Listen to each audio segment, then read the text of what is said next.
কুট্টু সোনা, এই দেখো তোমার দুধ বিস্কুট রেডি। এবার আমি খাইয়ে দিই। আমি খাইয়ে দিই একটা। তুমি নিজে হাতে খেতে গেলে এক্ষুনি নষ্ট করবে বাবা। খাও। আমি একটু খাবো। খুব ভালো। না, এরকম খেয়ে নিতে হয়, তবে না গুড গার্ল। পড়ে যাবে কিন্তু ভেঙে।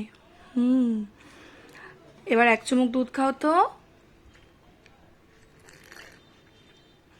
দুধ খেতে হয়, বুঝলে? দুধ না খেলে হবে না ভালো ছেলে। আস্তে আস্তে খাও।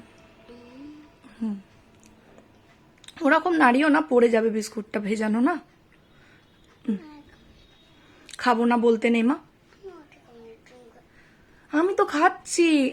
আমি একটু খেলাম, এবার তুমি একটু খাও। গুড।